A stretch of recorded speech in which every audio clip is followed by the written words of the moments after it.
Hi, Steve. Hey, Dan. What's happening? I'm sitting here. You're interviewing me. Isn't that Well, amazing?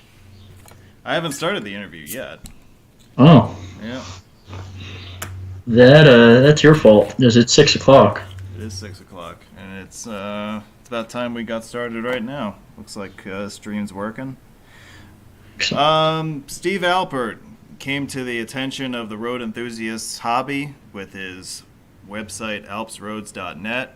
He is also one of the global moderators on the aaroads.com forum, and he is, in addition to all of that, a well-traveled individual who happens to be a licensed civil engineer in the state of New Jersey with many years of technical experience to back up his many outrageous claims. And I'm very pleased to have him tonight remotely, and we're going to discuss all those things and probably a few more along the way. So, Steve, welcome in. Thank you, Dan. It's interesting. Nobody's ever interviewed me before, so I look forward to spilling my guts a little and me being a little less of the humorist I'm known to be, and maybe give some real content in here. Well, we need to get something straight here before we get off the ground here. Um, let's start with the fact that you are clearly way more popular on my own YouTube channel than I am. And every time that I do a live stream, or there was a period of about a year, I would say, where every live drive I did, whether you were in it or not, I would get comments, "Where's Steve?" or "When's Steve gonna show up?" or "Where did Steve go?" How the hell is it possible that you're more popular than me and that people like you more than they like me on my channel? I think that's true wherever I go, so it's not surprising in this case. I want to know your Unfortunately, secret. secret is probably just not caring. Well, I don't Yeah. care either. I just yell at Balls to the people anyway. wall, three sheets to the wind, some combination of those two things. Yeah. Well, I don't really care anyway. I mean, that's part of my motto too. But yeah, people really like you. People like your insight. I think part of it is your visibility in the hobby for one thing, but also you have a lot of technical experience that a lot of people don't have. Um, I gotta think that's part of it, and also you're just a nut, so it all adds up to something. Um, the sum is greater than the parts, or whatever that expression is. But you know what I'm trying to say. I think it's an interesting point that my own channel, and I haven't tried to do the sorts of things you've done to reach out with your videos now every day, but you've gotten a large regular following. My following is sort of irregular, and I haven't really done a whole lot to cultivate my following, so it's just sort of as it goes, and I appreciate anyone who chooses to follow along. So I would say you're more popular than I am in terms of your channel overall, but Oh, yeah, I've been doing it a long time, so I know my way around in a way that a lot of people don't, I guess. tell me about Australia. Well, I was in Australia and New Zealand at the end of 2013, and when was it? I think it was November into December. So sort of there, late spring into summer, and timed with that purpose. I took 3 weeks down there, and Australia was a place I always wanted to visit. It was until I went there, it was my favorite country in the world, and then I went there and I found out that it was like Texas with kangaroos and weird accents, and I love Texas now, but I think my appreciation of Australia diminished considerably when I realized that it was just a large expanse of nothing with some fish and chip shops every few miles. But that's just the experience of Australia. The most recent today, I just finished updating every photo I had from Australia, and well over 10,000 photos overall between roads and non-roads between New Zealand and Australia. And that effort kicked off in 2015.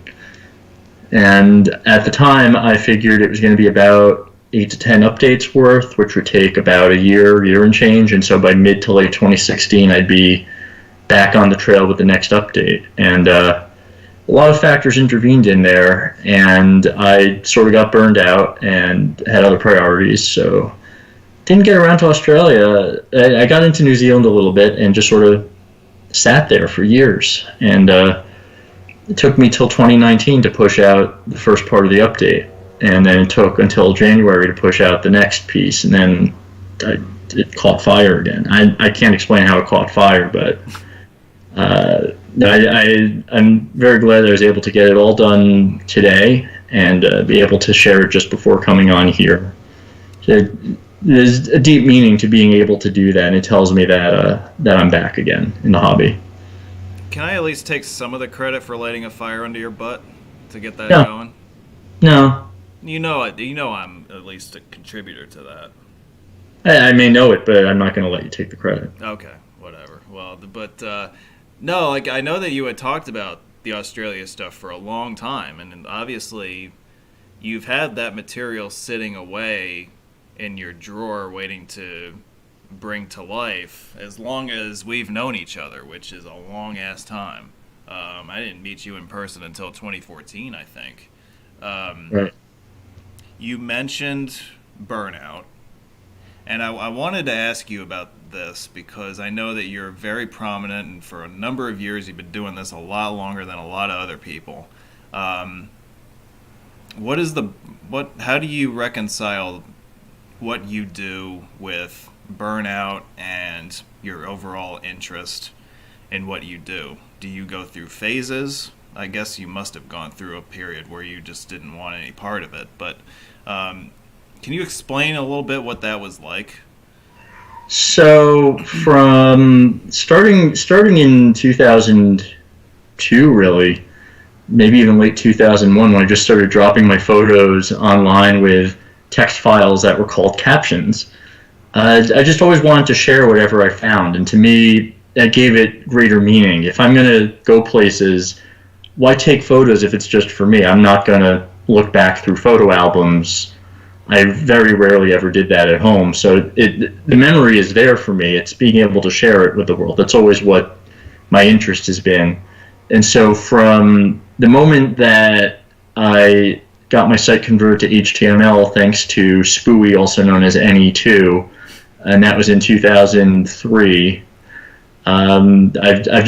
my motivation has always been to share what I found with people and try to tell a story and try to just put my own personality in there so that people aren't just looking at photos. They're reading my travels. They're seeing what I see. They're seeing things the way I see them. And the motivation was pretty steady from 2003 through 2013 or so. Pardon my cat in the background. She would love attention right now. Is that what that noise But, is? Yeah, she's unhappy that I'm talking to you instead of her. Oh, okay. But in about 2014 or so, I think that I finally just got to the point in my personal life where the depression overrode my desire to share, and the joy in life up till that point had largely been through roads. I was finding it where I could find it. And at that point, the energy just died. Work was taking progressively more and more of my mental space to get through, and dating was taking more and more of my mental space to deal with, and I didn't have the mental space left to do the website at that point. And I got to New Zealand, and I got to a lot more scenery than roads, and I was looking through photo after photo of mountains and trees and lakes and oceans, and I said, I've got thousands upon thousands of these photos to go through. I just couldn't. And for years after that, I met a girl, and for a couple of years there, my energy was in that relationship, and it wasn't a very healthy relationship, so my energy was consumed by that, so I really still didn't have a chance to do much on the roadside. And then that ended, and the cycle of depression began again. So it was just these factors, and all that time I was thinking, I want to do this. I've got this. I want to get back into this. And a couple times I thought, I can't do this anymore. should I pull my website? No, leave it out there. I've got to share what I've already done. So much of what I've got on there is gone now. And this is the only way it's been preserved. And being the first person to find certain things, or the only person. So there's still meaning for me to keep it there. And I said, someday I've got to get back into this. I don't know when that is. Yeah. So, yeah, it took a long time, and you can take some credit for this, but really what it came down to was reconciling my life situation that, all right, I'm a single guy driving roads, and as much as I want a partner, I can't keep sinking my mental energy into dating. And once I pulled the energy out of that, as much energy as work is always going to take, I now found that space freed up to get back into this. And that's when I got the update going in 2019. Was I was at an airport, I brought my laptop, and instead of sitting there for a couple hours goofing off, I said, this is my time. And I actually got something out. And I said, got through 200 photos, and that was a real positive at that point, that I had done something productive towards the website, more so than the previous 4 years. And it was a building block, and it took a few months to gather that energy back up to really pour back into this. So that was the long, relatively unabridged version. Yeah, I think the reason, and a lot of people don't know this, but the reason I started a YouTube channel was for preservation purposes. It wasn't really to show people roads. It wasn't to show anything in particular. It was more what I was seeing. It was an expansion of my external hard drive capability, because the summer before that I had gone through a hard drive crash, and I had lost a whole bunch of stuff from my college years. And I saw this library of videos, and I was like, well, I can't have another crash, so I'll put them somewhere remotely where they'll be safe in case something like this happens again. And for whatever reason, and I can't explain it, people started watching it. So yeah, so you never intended to monetize your videos. Like, I mean, I've heard things, I won't repeat them, but that you're doing decently with these videos, and so I guess when you started, you weren't even thinking about that at all. You just were putting videos out there. No, that wasn't even an option back then. The monetization stuff happened a few years later, but no, I didn't have any interest in views or subscribers or any of that. It was really just me saying, I have to have somewhere safe to put these, and I'm going to put them on YouTube because that's a safe place, and I can always download them back off of the site in case I need to replenish the hard drive if it crashes again. That it really was just that, there wasn't anything more complicated than that. Somewhere along the line, it became this ridiculous thing that's now nationwide. But no, it had very humble purposes and origins, that's for sure. But I would imagine that your website has served sort of the same purpose for you, especially now as you look back on it. How did you get the idea for the site in the first place? It was, as I said, I just put stuff out there. At MIT, I had a little, everyone has their own web space, and it had a whatever size to it, and I just dumped photos on there, and I kept them on my computer. My website is entirely 100% on my computer, including every video that I've got on YouTube I have on my computer. So it's not like I'm using it as external storage, it's a mirror. But from the moment I started storing stuff there, I said, I can get to this. I was able to show things to people, like hacks at MIT. I could say, look at this hack that was pulled off, and send my friends a link to the image, or my parents, and show them what's going on in college. So I like that aspect of it, and seeing Spooey's website, and he said he hand-coded it, and I said, well, I can do it if you can do it. So he sent me one of his pages, and over time, when I had spare time, I learned the basics of it and put together web pages, starting sort of in the back alleys and working my way up to the roads, which were becoming more and more a prominent feature at that point. Still, it was balanced between a lot of different aspects. And I didn't have a clear vision yet. It was just a photo repository. It took maybe a year or two before roads really started pulling ahead of everything else to a great degree. Of course, being in college, I didn't have much of a chance to do that.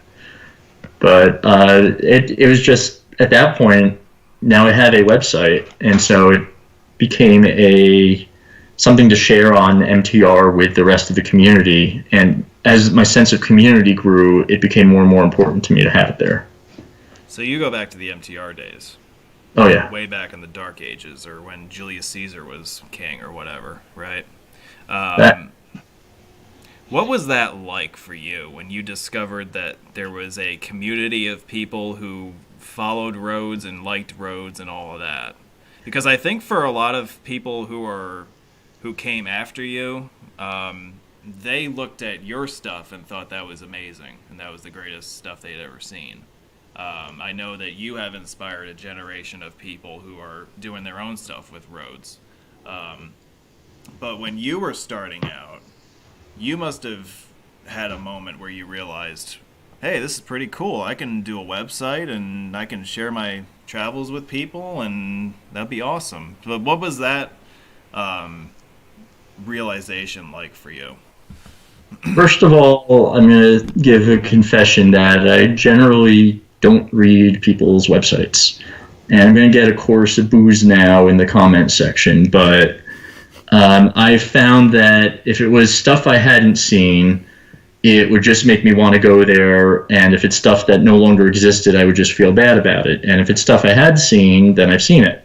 So to me, I appreciated my friends having sites, and I just wanted to find my place among the certain people had the ENDS websites, and before Wikipedia, the documentation of everything then, and a couple people like Doug and Adam at Gribble Nation. Pardon the air raid siren. It's not the quietest. But yeah, a couple people had websites more like what I wanted to do, which was a hobbyist site and just put your photos up. And so I didn't spend a whole lot of time looking at what they were doing as much as just, okay, this is the lines I want to go along. And I looked up to AA Roads Gribble Nation, and I said to myself, I can never be as great as these sites. I'm just going to be a little corner of the community. And that was my motivation there. As far as discovering the hobby, there's a long, convoluted story, but it involved me going to the dorm that Spooey lived in, drawing an interchange on the wall, pledging a fraternity, depledging the fraternity, finding the only open spot left in that dorm, and because people didn't like that I came in as an outsider to the dorm, I said, no, I was here during rush. Look, I drew the interchange on the wall. And someone said, you like roads? You should meet Spooey. Until that point, I didn't know anyone else liked roads that way. I didn't know it was a thing. So as I was following maps as a kid and pretending I was driving roads in other states and looking at old maps and roads getting built, and I just figured that was a thing. I was just enjoying the maps, and that was that. And I went to college for automotive engineering, and I actually got off the wait list. I was going to go to the University of Michigan for that, and if I hadn't gotten off the wait list, I'd gone to Michigan, I almost definitely would have been an automotive engineer. So that moment that I was introduced to Spooey, the light bulb went off, that there's, not only were there other people that did this, but there were resources. I had put together my own hand-drawn list of route shields around the U.S. I had gotten about 3/4 of them, and there was James Lynn's site with all of them.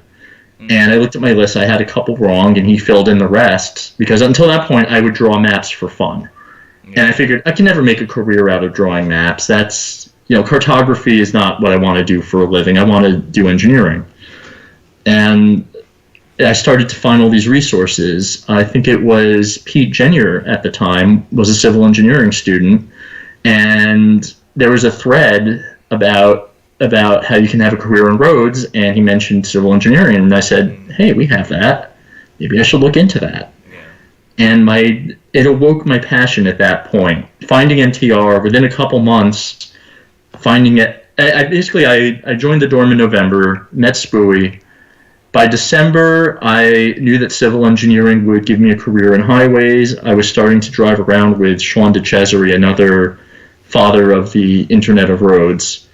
And that was really getting me going at that point. And so from there, it was just a sea change and this upswell of, wow, my real passion is actually something I can follow. And I like cars, but it wasn't a passion. I wasn't spending every minute reading about cars. I was spending my spare time drawing maps. So it was the right way to go. I just didn't know about it until then. So my life is completely dependent on those couple of months in 2001. And that encounter that you had with Spooey and discovering MTR. Yeah. Yeah. I give him all the credit for converting me to all this. So, he may post trollish comments sometimes, and some people don't like him, and I just say to them, I owe him everything. And he's a great guy, and he's really funny, and if you're offended by him, it means you're probably wrong. A lot of people don't get that, and to me, it's just very personal. Yeah. Okay. Yeah, because I think all of us have that moment when we look back and we realize that this was when we realized that liking roads was cool and, we should really look into this as a hobby. And, of course, you took it a step further and decided, hey, this sounds like a pretty neat career also on top of that. I know that, one of my moments was discovering everybody's websites in like 2002, 2003 or so. I know yours was one of them. But yeah, it was just fantastic to realize that there were other people out there like me, and I'm sure you had the same thought yourself when you made that discovery.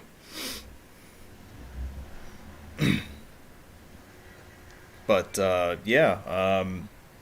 so tell me about your college experiences, because obviously you went into that with something different in mind as far as the path you were going to follow, and then that changed, I would imagine, pretty quick. How did that whole process play out? It was pretty quick. It was, once I knew about civil engineering, we have a month in January. It's called Independent Activities Period. And so you could sort of choose different things to do. And I chose concrete canoe. That was under civil engineering. I said, that sounds really interesting. So I got involved with designing and constructing a concrete canoe. And then in the spring semester, I was taking the intro course for mechanical engineering, and I threw in a half-credit design course in civil. And I ended up hating the mechanical course, and I loved the civil course. And even though people said it got better after that intro mechanical course, I realized over the course of it that being a mechanical engineer, being an automotive engineer, is not what I really wanted. I didn't want to be designing the nuts and bolts of how do we get more horsepower out of the engine. I just had a passion for cool cars. And meanwhile, the civil design, gathering data and solving those problems really appealed to me. And so by the end of that semester, I committed to civil engineering. It was that quick, and I never looked back after that. I knew that was the right choice right away. Yeah, you made quick work of that program. You got your degree. You're now a successful licensed engineer in New Jersey.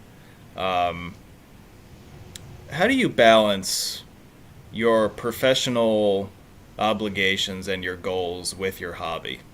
Take me through that part of it. That is an evolving explanation to that. Well, like I'm sure you started in one place, right? You had an idea of what you thought the relationship between the two should be, in year X, and then in year X plus 10, I'm sure it evolved a bit from the original thought, and I'm sure it's different still today. But I'm wondering what that progression was like and where you stand on everything nowadays.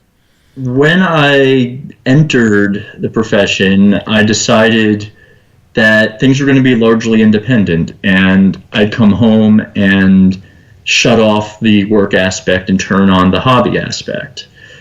And the only intersection would be as a hobbyist seeing things and learning bit by bit what it took to construct things, why construction takes so long, why you could go 6 months and not see any visible progress, but that really means like pouring foundations or loading geotechnical, soil.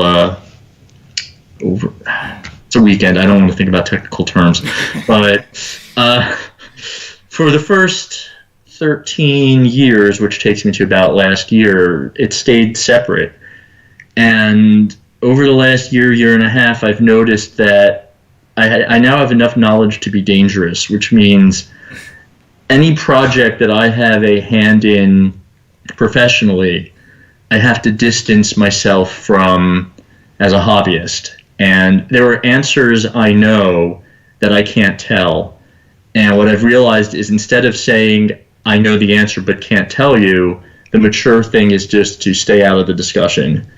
And it hurts sometimes that people are questioning things, and I know what the right answer is, and I could probably explain it in a way that would make sense, but I'm not the publicist for that roadway agency, so I can't give an explanation. As a professional, as a PE, I ethically can't represent someone else. I certainly can't misrepresent, but I have an obligation to my client to protect them, so I have to be very careful, especially with anything regarding New Jersey and to a lesser degree New York City. I have some projects and I tread lightly, and what I came up with about 2 months ago that I think is working is if I want to answer something in a thread about a client's project like NJDOT, the 295-76 interchange, or something on the Parkway or Turnpike, I can answer in terms of pointing to official documents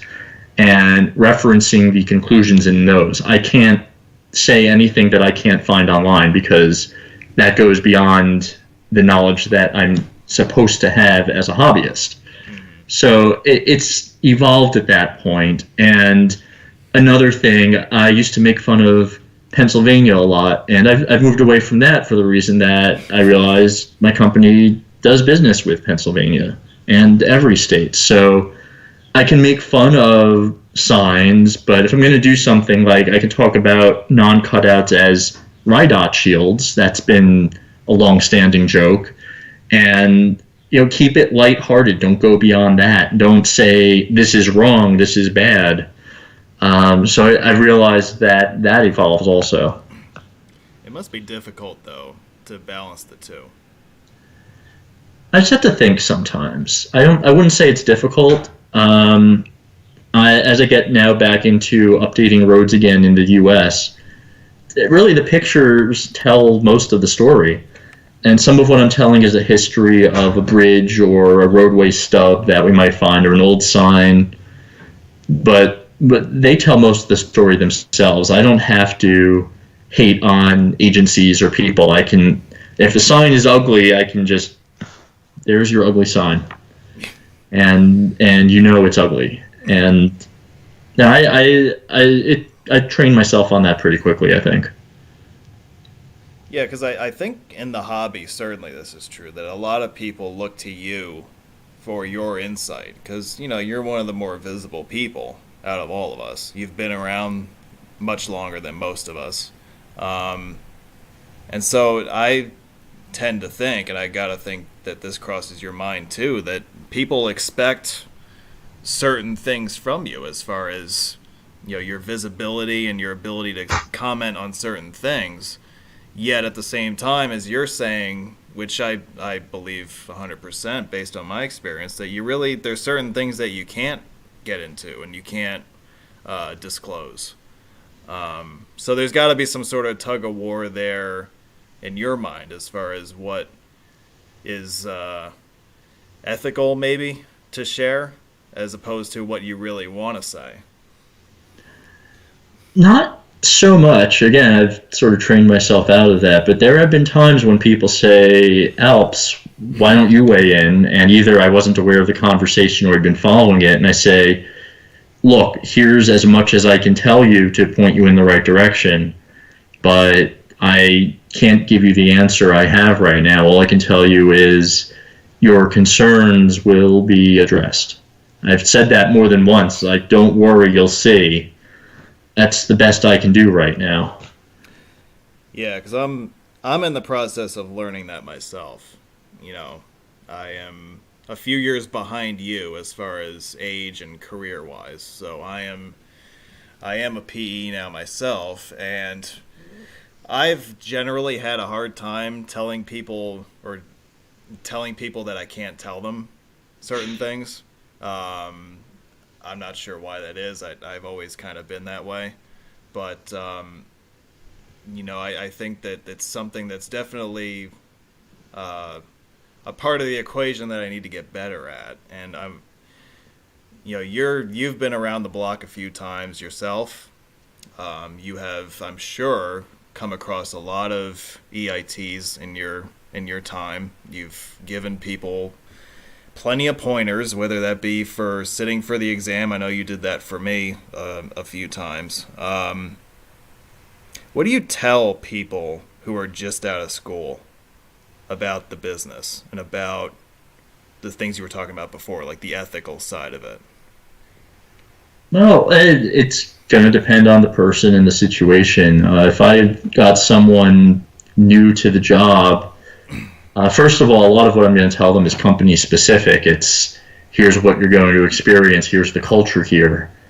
As far as engineering goes, every job is unique, and the situations that come up, it's everyone is a learning opportunity. And so I'm working with young engineers now, and I'll give them tasks, and my style is to give them the resources they need and say, go ahead, take a look at it, and give me your best answer. And then they come back and I talk through some things and I say, here's what I would look at in this case, or here's why I wouldn't go with this answer because here's some information that you weren't aware of. Or even if they were aware of it, I'm not going to take them to task for it. They should realize that they should have had the right answer, and usually they do. And it's a patience thing, because I remember for several years as a young engineer, I didn't always get it, and you could give me all the resources,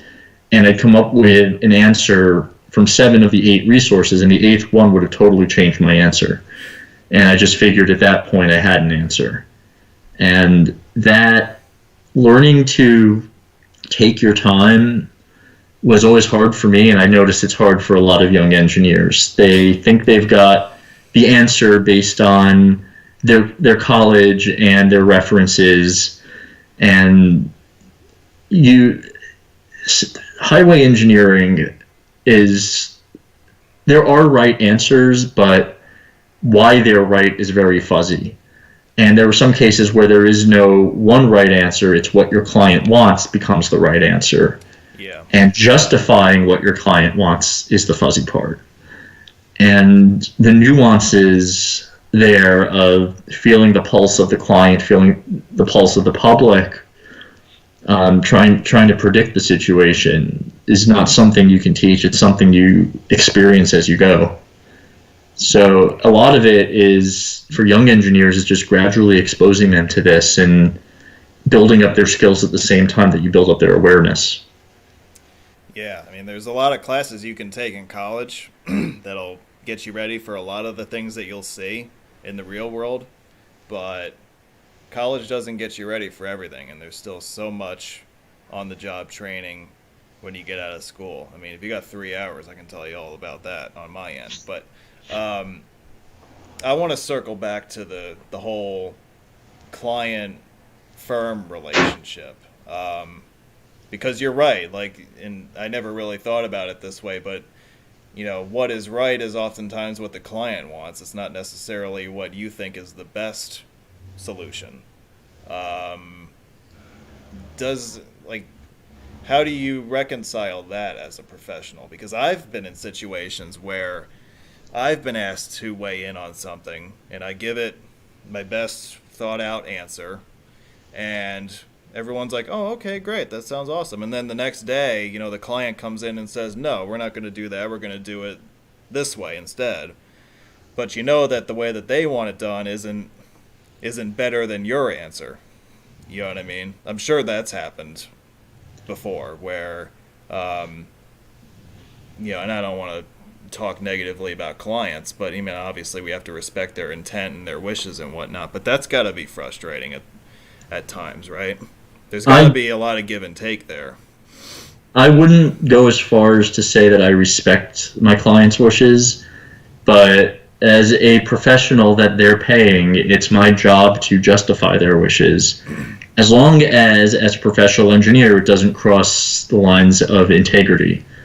So I went into roadway design, you were in construction inspection, and we're in two of the fuzzier areas. If we were structural engineers or geotechnical, there is one right answer, maybe two right answers. And if the client wants something else, as a structural engineer, you could say, that does not work structurally, we cannot do it. As a highway engineer, if I'm designing a progression of signs, adding, eliminating, moving a sign, changing a message, a few more people may not be able to read the sign as well, but it's fuzzier. Does it cross a line if I think a sign shouldn't have an extra bit of information on it? That's not going to get someone killed by and large. It's not a bridge that's going to collapse. It's a sign. And so what we both do, I think on your end, things have to pass standards, but beyond that, if there are multiple ways to do things, even if it's not the best way, as long as it's going to meet the standards, you can do it. Even if it's going to cost more money and time and inconvenience the public, and you have a better way, as long as a professional engineer, we're meeting that obligation to do what needs to be done, what the client wants beyond that, we just have to suck it up and deal. And I've seen people, especially on the forum, you get people who are very upset by this. And I'm trying to think, I think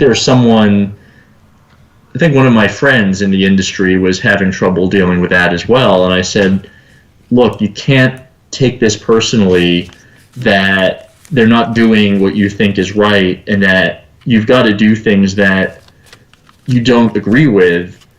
But if you look at it and you say, okay, this can be done, you're getting paid at the end of the day. And is it worth it for you to, if you hold up the client multiple times, you get fired. So is it worth some chunk of your professional reputation to stand up for something?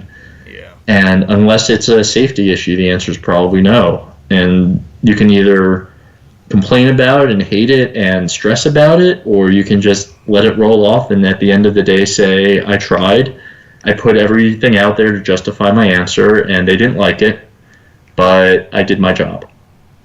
And I rest at the end of the day knowing that at least I did my job, even if my solution wasn't chosen. Yeah. Because you're paid to represent the client and consult for them and carry out their wishes.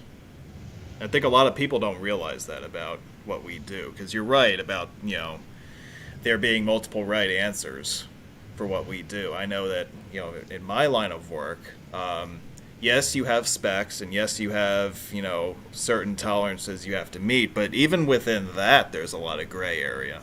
And when you get into, like, site-specific situations, and, even though you might be building sign structures, for hundreds of miles at a time, the site conditions you encounter at location X might be very different from location Y, which might be very different from location Z, for instance, So even though you're building the same thing, shoot, you could run into many different combinations of site conditions, and then each one of those has to be applied.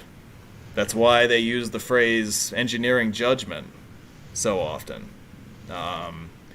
Because really, the codes and the specs are great, but you still have to apply your judgment to each situation that you're handed. I don't think that you can go into a reference book and get every single possible answer out of a book. Like, you can use certain books to guide you to an answer, but in the end, you have to be the one to make the decision, not some text that's written at a neutral site, if you will.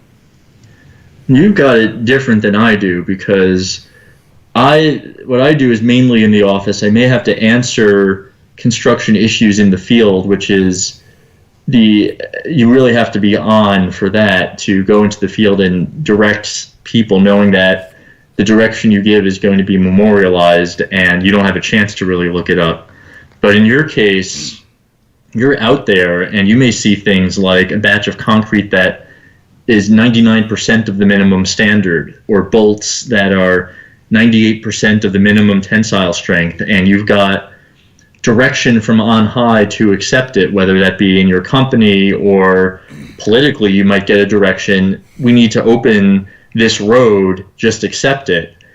And they say, as a professional engineer, it's your responsibility to say no and blow the whistle in that case. But you've got it tougher, because you stand up and say no, you're fired on the street. Whereas I don't run into that in being a designer. It's not.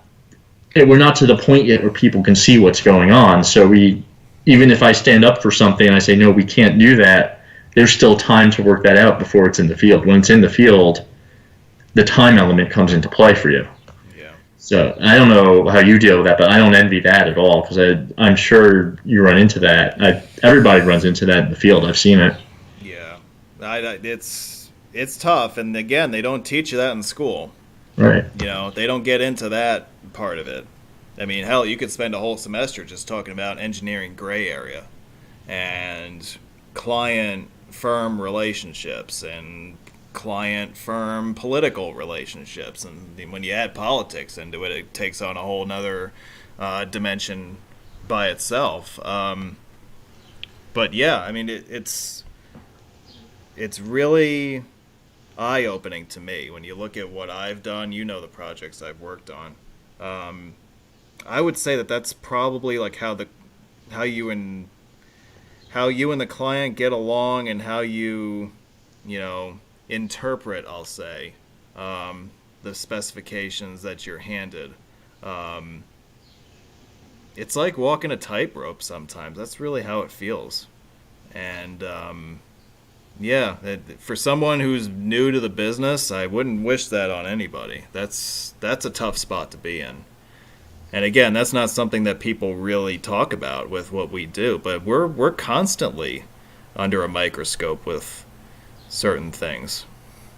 I know many coworkers who don't want to get their PEs because they don't want that responsibility, and they want to stay in design. They don't want to be involved in construction because they don't want to have to make those decisions. And they want to be engineers, not project managers, because they don't want to have to deal with clients and deal with directing people and deal with the monthly invoices and so forth and so forth. They want to design things on paper and do the calculations and put out plan sheets.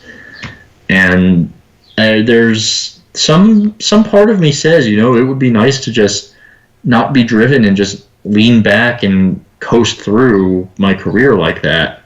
To me, that's what it would feel like. And even to the people who spend their careers as senior engineers and become very learned in these things. I've heard people refer to me as a senior engineer after 13, 14 years experience.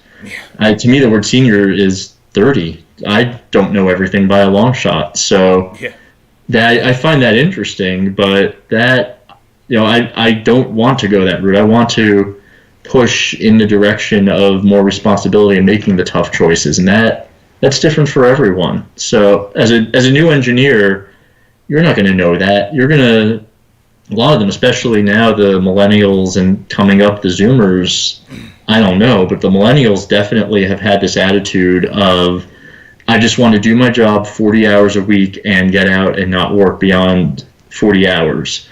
and you have to always hold their hand and explain things, and they always do things wrong multiple times. Not a huge fan of the entire, I'll say, 22 to 33 or so crowd that we have. The couple of people around my age are definitely a lot better at being independent and taking responsibility on, and I'm not seeing that development in the millennial generation. So hopefully the Zoomers that we're going to start hiring soon have a better ethic about that and want responsibility again. That, and there's no way to teach that. That's just personal values. Is that what concerns you the most about the future of the profession? If you had to pick one thing that you're most worried about, because you probably still have about, I'm just going to guess, about 30 years left in the workforce. Let's call it 30. You have seen a lot already in 15, and you've seen a lot of changes in 15. You still got another 30 left to go. So what do you see as being the big problem that our profession will face in that next 30 years? I don't think there's any challenge at a profession-wide level. In fact, I think we're positioned very well with the advent of autonomous vehicles and connected roadways and infrastructure. That I dabble in the world of traffic signals and connected infrastructure. I'm on the National Committee of Uniform Traffic Control Devices. I'm on a connected autonomous vehicle task force. So I'm trying to invest myself in that, knowing that's the future of the industry. And so it's strong. We're going to be needed more than ever going forward. And the state of our infrastructure right now, we're seeing more and more dollars being poured in there to replace the 1920s, 30s, and 40s stuff that was built so rapidly back then. We're in a period right now where everything's coming due. So I think we've got a very great future. I don't really have a concern for the industry as a whole. My concern is that I've noticed that 10 to 12 year gap in there of not really having anyone to carry the torch. And sort of like the most recent Democratic political race, we saw a generation gap from the youngest were 35, 36, 37, we'll call them Xennials, and the next youngest were 50 on up. We're sort of missing the Generation X in politics. And I saw that as not a problem because there's young people are coming in. There's going to be a new generation, but you're missing that 15 to 20 year Generation X range. And so in the industry, we're missing that millennial range. And my concern is that what will the next generation be? And we'll find out in the next 5 to 10 years as Gen Z comes out of college, what's their work ethic? What's their aspiration? How moldable are they? How independent are they? Question marks. And finding the right people to lead us forward, I hope they're there, because if we have a second generation that doesn't want to take on responsibility, we're going to be in a tough place in about 30, 40 years when my generation is aging out. Well, yeah, because if you think about it, the people who are our age are going to be running the show in 20 years, right? So, if assuming we follow the same progression as past generations. But do you also worry about, you said that, a lot of boomers have retired. There's fewer people entering the workforce than there are leaving. And that is coming true at a time when our infrastructure has never been in greater need of repair and upgrade. I frankly worry about being stretched too thin and that there not being enough of us going forward. And I do think that is a major concern. I can speak on the construction side.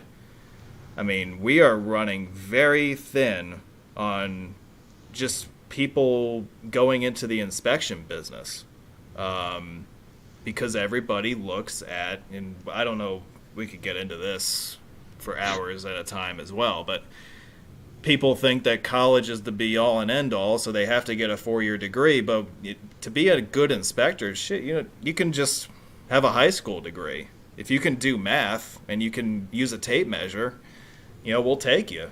You know, there aren't many people following that path into inspection. There aren't enough good chief inspectors who are still around because most of them are retiring.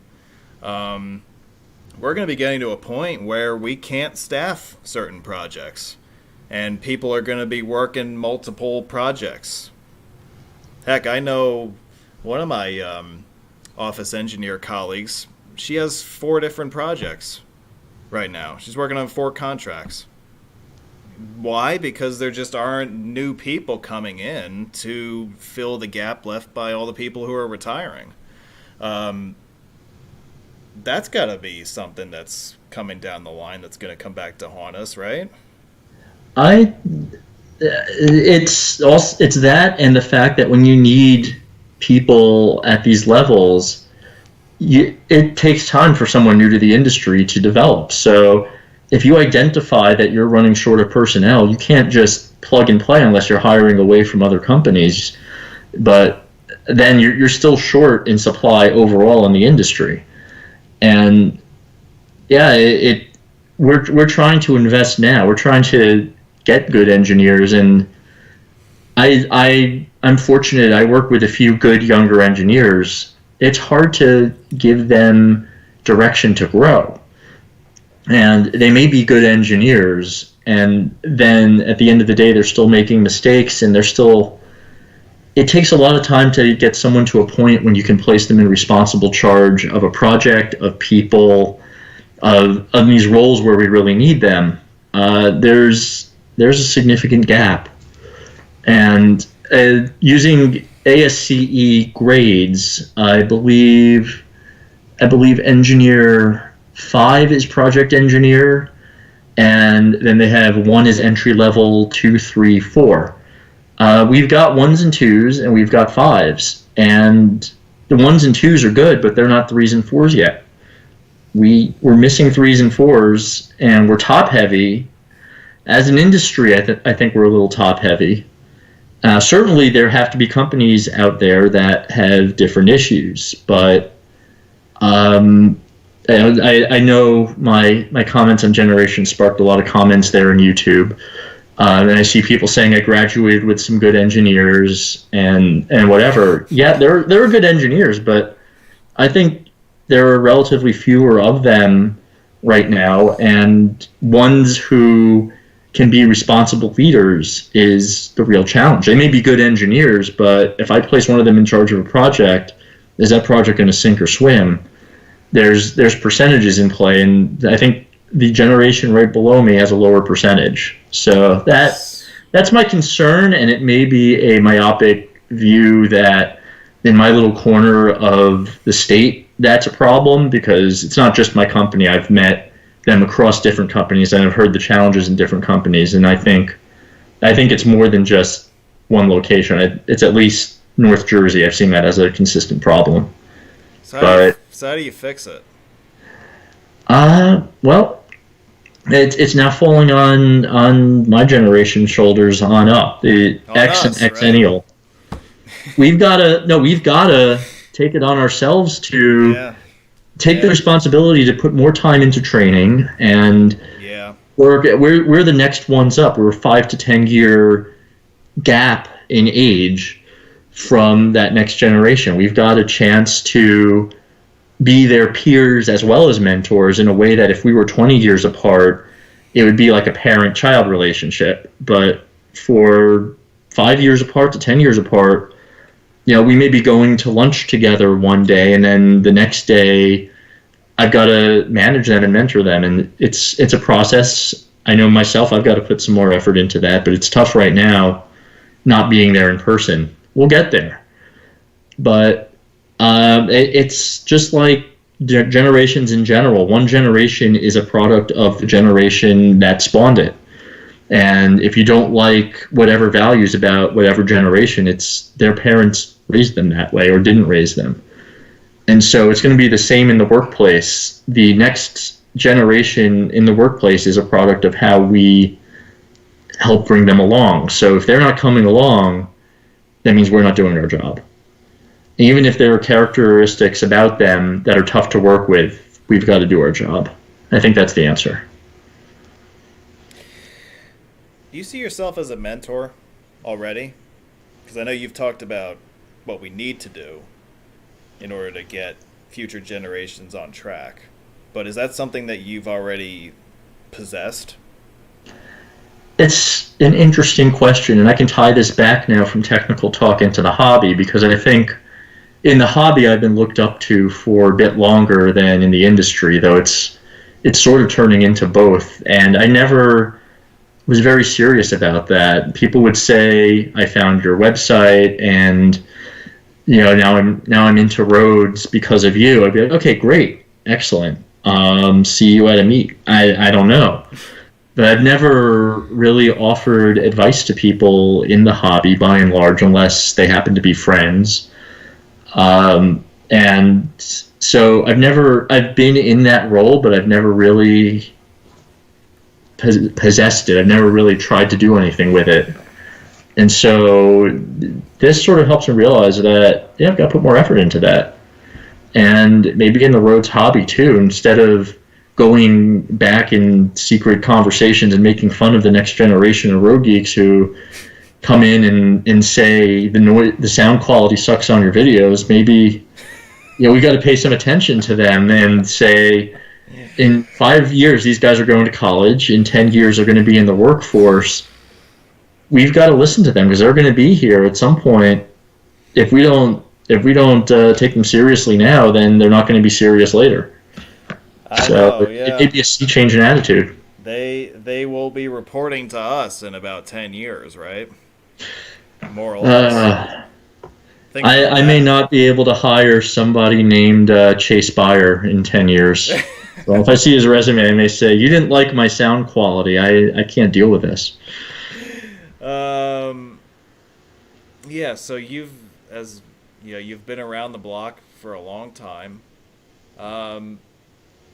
Let's just assume that you're 35 years old. You don't need to give us your real age, but let's assume that you're 35 for a second. I'm older. Otherwise, I wouldn't be making claims for the ex-millennial gap. I wouldn't be able to justify that. So okay, but let's assume you're 35 for a second. What would you tell the you of 20 years ago? Knowing what you know now, and knowing what you were like as a teen in high school, what would you come back to 20 years prior and tell him? I think the only thing I could tell myself 20 years ago is, here I am 20 years in the future, you're going to make it. I've got to go through the process. I've got to find... I had to find civil engineering. I had to figure out my website, figure out everything on my own there, and reach out to people for the resources and find the community and participate in the community as I want to. I don't think there's nothing I would want to tell myself that would change what happened. As much as some things sucked, I learned from them. And so I'll put it this way, if I met someone exactly like me but 20 years younger today, I think the best advice I could give them is, I was where you were, you're going to make it. It's going to be tough, you're going to make it.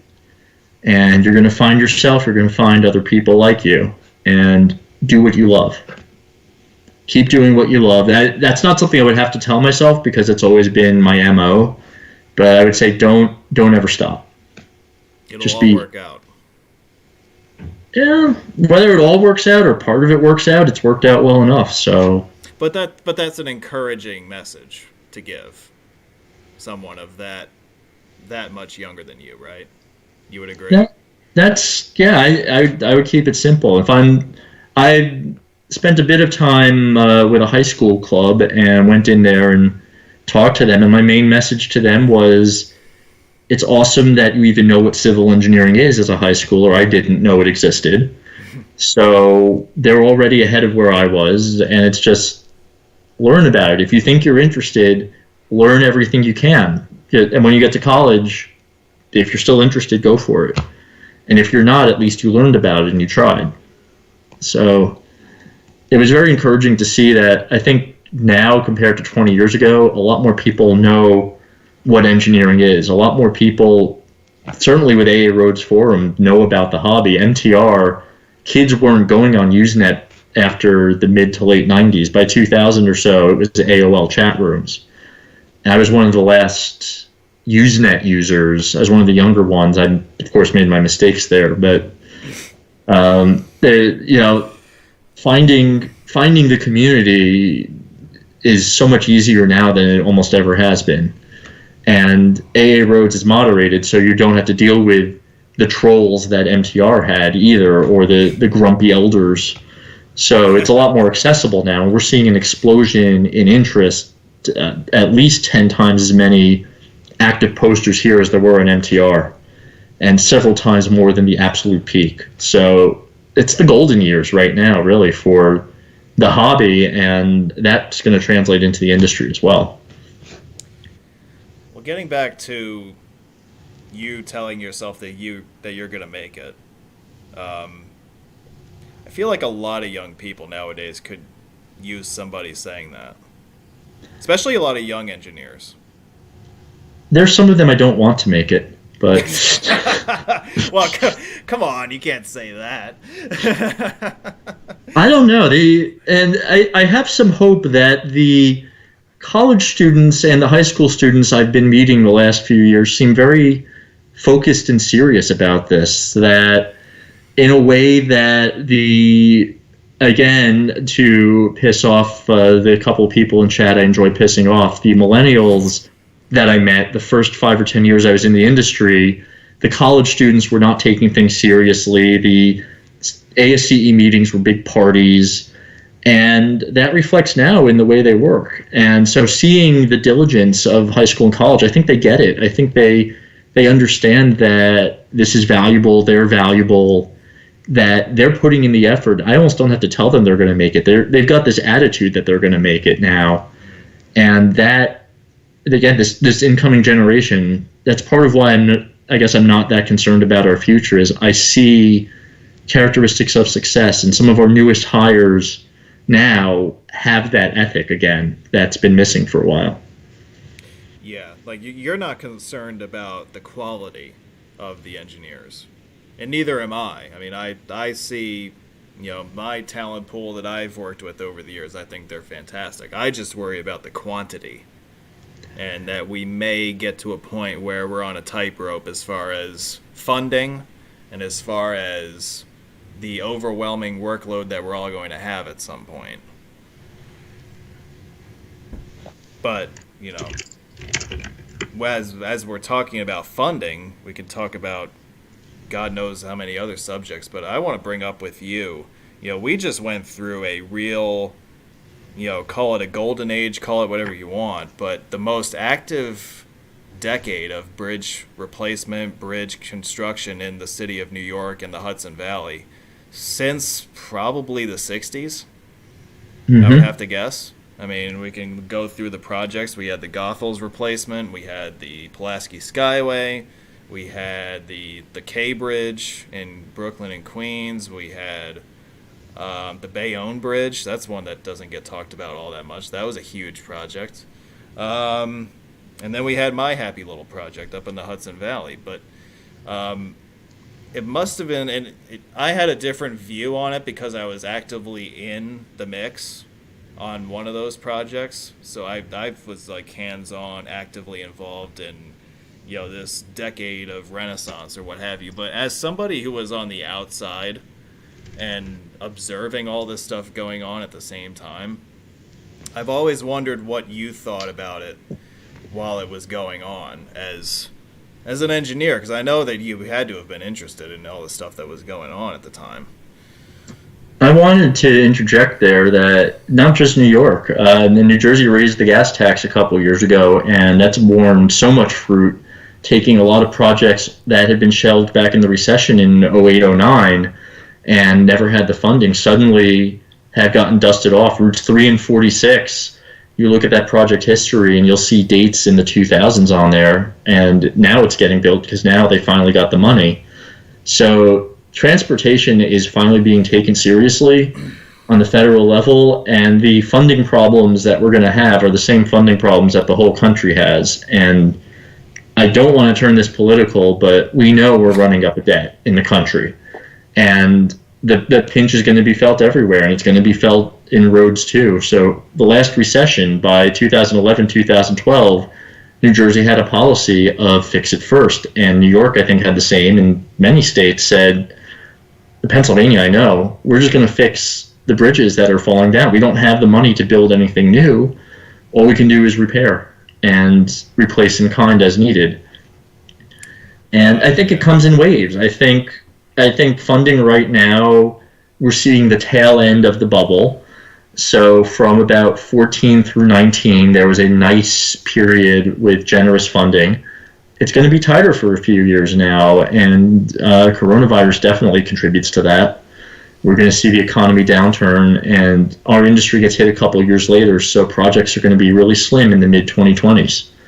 And then we'll pull out of it again, get more revenue, and start building again by the end of the decade.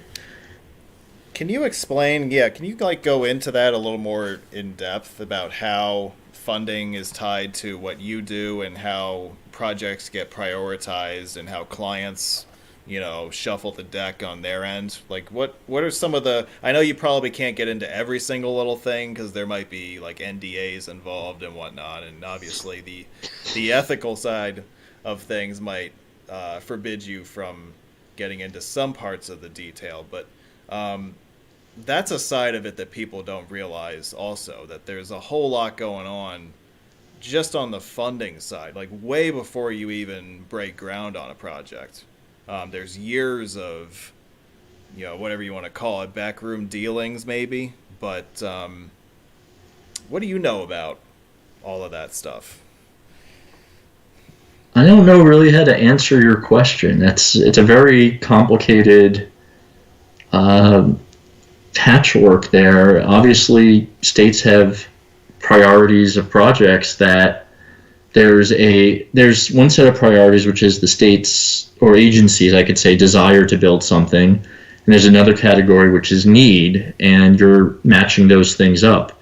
There was a lot of discussion on the forum, on various forums actually, about the NJ Turnpike recently released their bond hearings right before COVID, so they had to cancel a couple of the public appearances, I think. But they're saying we need to raise tolls because we need to fund these projects. There's a lot of discussion about which, they didn't say which projects have which needs. They didn't put dollar values to them.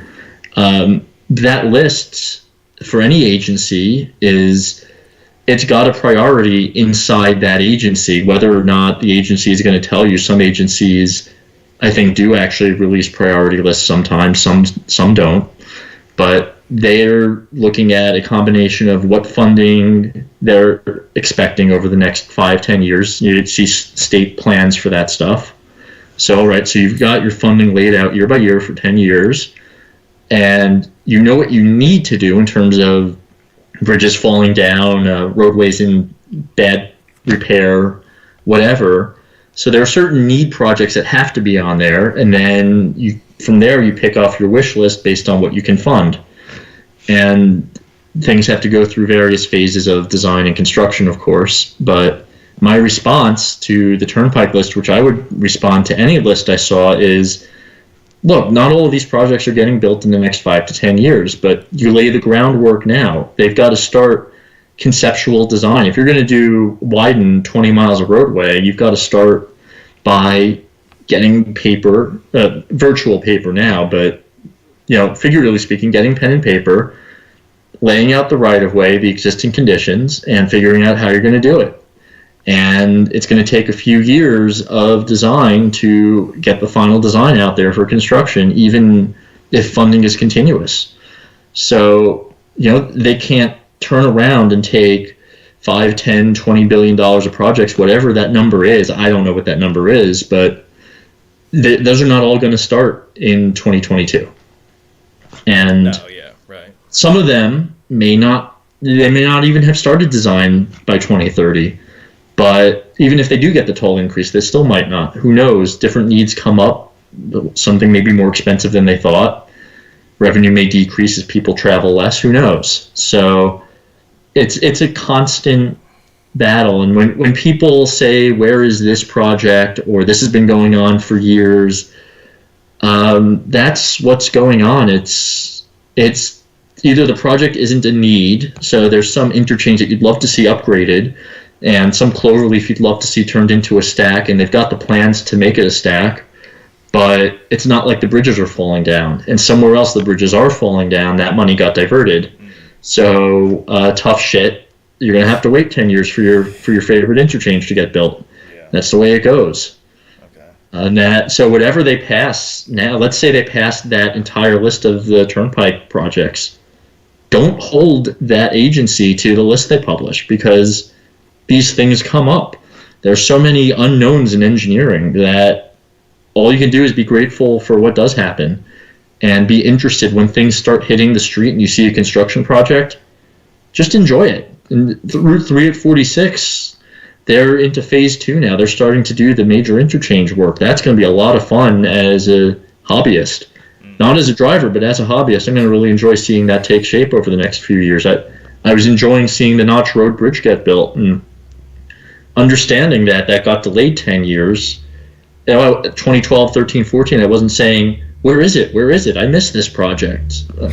They're ready for it. They just can't build it yet. So that's a reality that some of our younger, more enthusiastic hobbyists, I'll call them, need to understand.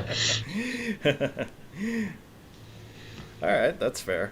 We look at the highway system in the tri-state area, the New York metro area.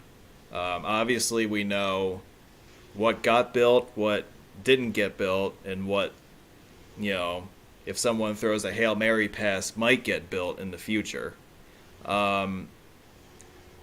You know very well, through your line of work, what highways work well and which ones don't work well at all.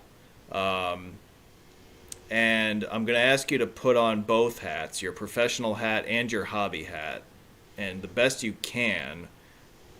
Tell me if there's a single project in the New York City area, I'll say, that would take a certain part of the metro area's traffic from god-awful to the best possible, or the best imaginable situation. Like if you were the czar of roads and you could order the construction of one project that was on the plans but remains unbuilt to this day, what would you do and why? I would probably, of the two choices, I would be building the Mid-Manhattan Expressway. I've advocated for years you take a tunnel from the Turnpike 495-3 interchange and you just go under there, under the Hudson, all the way under Manhattan, you come out on the other side into the Long Island Expressway. And the Mid-Manhattan was never quite proposed like that. It was always go through the Lincoln Tunnel, then go across Manhattan, then go through the Midtown Tunnel. But knowing the traffic volumes we have now, unless you're going to build two more tubes on each side and do that, you may as well just build the two tubes continuously through. But if you can get all the New Jersey to Long Island traffic out of Manhattan, I think that's going to be a huge benefit to all commuters. That's going to take, right now, the default way is almost George Washington Bridge to Clearview Expressway. And certainly for freight, that's the default way. Yeah. And as a driver, you could choose to go through Manhattan through one of the other tunnels, or you can go to the GW, but we see so many delays, and I know most of those people are trying to go into Manhattan, but for those who aren't, having another way across takes pressure off of the Verrazano, takes pressure off of the existing bridges and tunnels, redistributes all the traffic there. That's not going to solve traffic by any means, but you've just introduced, I'm going to throw a number out there of, if you've got 2 lanes from New Jersey to Long Island in the morning, you can get 4,000 plus vehicles through there. That, right now, those 4,000 are backing up in the morning. You're probably going to chop 15 to 20 minutes off of delays on every approach every day from that. So I think that one move would have the biggest regional benefit. Yeah, 4,000 vehicles may not sound like a lot, but that is a An hour. huge. That's, yeah, 4,000 in an hour, yeah. But even so, that's a lot. And Yeah. that you would see a difference immediately if that went I'll, online. I'll put it this way. Right now, we're seeing approximately 30 to 40% decrease in traffic on the roads. Lincoln Tunnel, in the morning, you're getting in the range, I'll say 7,000 into the city through the tunnel, max. 30 to 40% of that is 2,000 to 3,000. So 4,000, if you look at now what traffic is like in the morning in the Lincoln Tunnel, they're closing tubes and they're still not filling the tubes. Take 30 to 40%, and now you're putting it somewhere else every day. Yeah, you're going to make conditions that much better every day. So what we're seeing right now is a clear indicator of what that means. Yeah. Yeah, it's interesting that you mention direct connection to Long Island because I've been of the opinion as well for a number of years that Long Island needs an escape route that doesn't involve going through Manhattan or going across Staten Island or whatever. And God help you if you have to take the Cross Bronx, right? My choice for one project right away would be the Crosstown Bridge,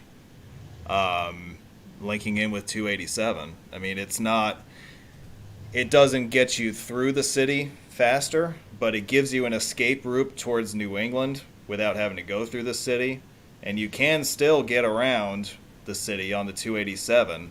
The thing I wonder about is that if you do that, what does that do to the 287 on the whole, right? Because you're now advertising that as, hey, don't go through the city to go to Long Island. Go through Rockland and Westchester to get there. So you wonder what ripple effects might be triggered if you were to do that. But I really think that Long Island needs an escape route to the mainland to the north.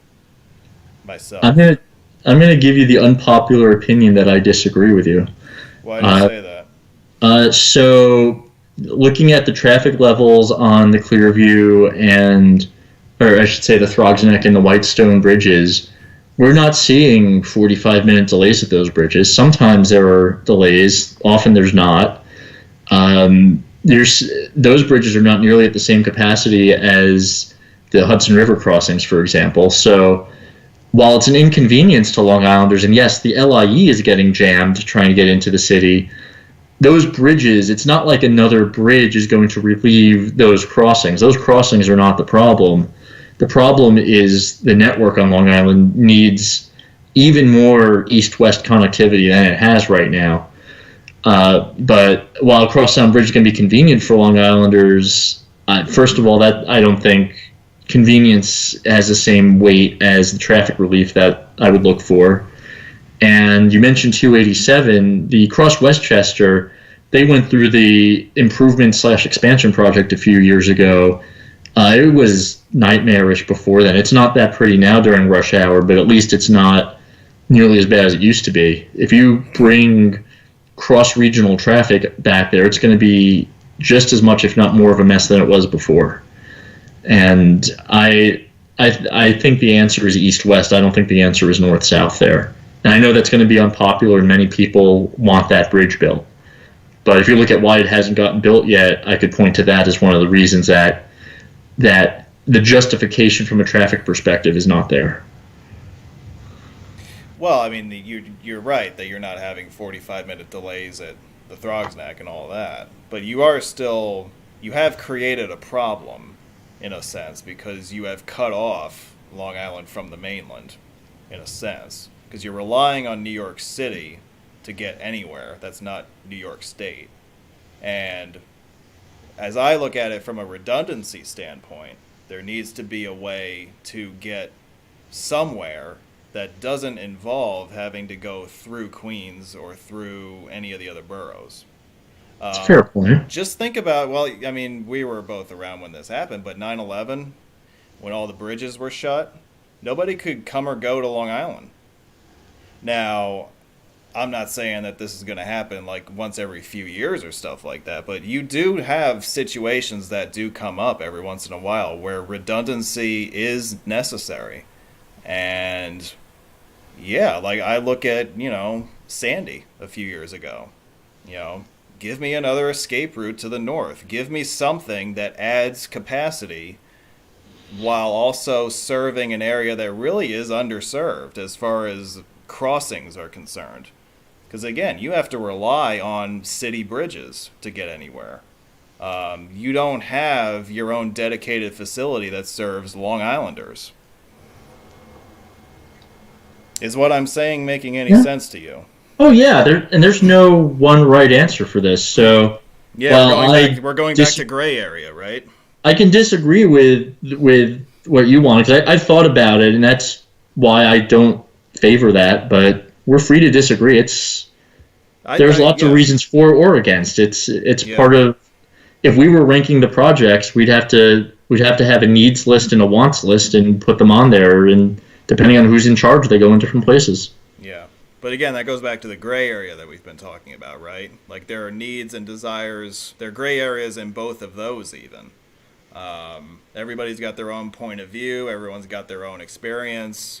You ask 100 people on the street, what's the single biggest project necessary in the city of New York? And you might get 90 different answers. 89 of which would be the wrong answer probably. But,